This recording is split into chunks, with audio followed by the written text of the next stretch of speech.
but how's it going? Well, I realized that I never did a free update on my mouse try to Hyundai Santa Fe. So I thought, well, here mouse we do. For those who don't know, this is my mouse try to Hyundai Santa Fe. We took delivery first July 2022, so it's not be freeze. First we placed a 2020 Super that we had previously that we got September 30th, 2019. But we actually had a very fat one and got first. Well, the reason we sold the Super because the Super was not bad, but there was a few things we did not like about. Number one, it was the number one thing we did not like about the Super Outback was the infotainment system. And also if I use it Gucci, so the Subaru was not a bad car, which we were not big fans. That's why we sold it and got fixed. But as you guys remember back in my old days, my mom had tried whatever to a Vesta, but we sold that the last week of August of 2019 before we moved out here. So that's why my mom got the Subaru Outback. So we'll go over what we like. What we loved about this car, number one is the style. Now, we like this generation better than the new generation because, now I'm not saying if the new generation is ugly looking, but the new generation 2025 Santa Fe, the boxing work is just not for us. So that's the reason why we will not be treating this in to get the new Santa Fe. So that's why this was definitely going to stay well for a long time.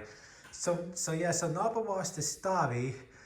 And Hyundai has really done a great job in cars, and so has Kia, especially with this generation. So this generation of the Santa Fe Kia 2019, but in 2021, it got a big refresh, including a new engine transmission. At the biggest part about the 2021 versus the 2019, 2020, it got a new platform. So that's why some people call it as a new generation, while other people would just call it a heavy refresh. So this generation was out for 2019 to 2023. But like I said, it got a big refresh in 2021. It created new ages, new transmissions, it created hybrid, as well as a retweak of the style, as well as a new platform. Also the biggest change they did for 2021, they refreshed was the interior.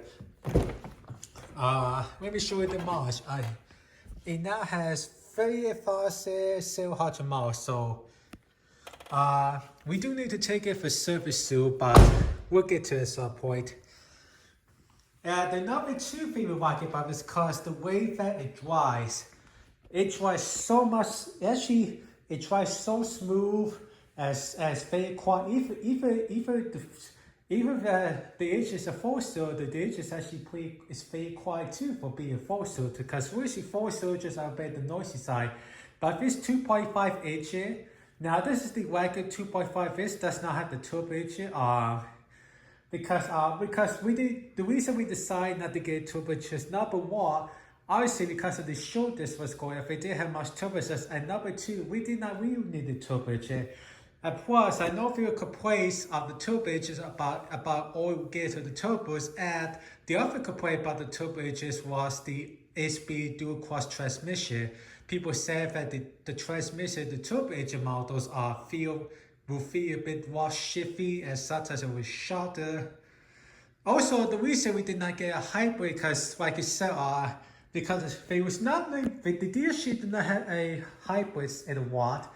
And if we were to get a hybrid, we probably had to order, but we really don't want to do. We were not in a big hurry to get a new car, but we did want to wait to order a hybrid. So that's why we got this one with the 2.5 base engine. This one is the SEO with the pre package, so it gives you some nice features, including these nice leather seats. Also, this has the upgraded truss speaker. The common sound system also gives you the bigger 10 technical core-ish touchscreen wheel as well as the digital dash. And the best part is this big subwoofer that goes all the way to the back. So that's why we chose this one, because even if this is an SEL, this is the pre package, so it actually gives you, so this is an upgrade SEL rather than the basic SEL. Can't show the back too much, obviously, because the door is closed.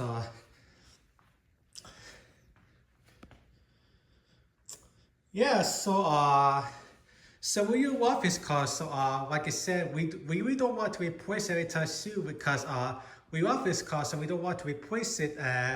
Obviously, if we were to replace this car, it would definitely not be the new Santa Fe. It would if we were to replace this car, which we definitely will, it will probably most likely be some type of Mazda, probably maybe like a Mazda CX-70 or possibly a Mazda CX-70. Also, I think she said possibly the next car we'll probably get maybe in a couple years or when it's time to upgrade is probably most likely a hybrid. So I guess if we were to get like a Mazda CX-70 or a CX-90, we do have the plug-in hybrids, but I kind of wish that Mazda will offer the CX-70 and CX-90 a regular hybrid, just like the Mazda CX-3 hybrid. Obviously, the Mazda CX-3 hybrid is actually based off has borrowed the system for Toyota. So the new Mark CX-50 has a Toyota engine and Toyota transmission as well as a Toyota hybrid system. But yeah, like I said, we're not going to replace this anytime soon. So here's a look at it. As you can see, my dad's car's not home. My dad's car's not here, but there's really nothing to prove it. I did update it. I did update it a couple like a month ago. Alright, so if you want to see a update of the car, I'll be sure to check out my video to watch the updates I did like a month ago, as well as back in May when they do 2-year update. Anyways, guys, I'll talk to you guys later. Bye bye.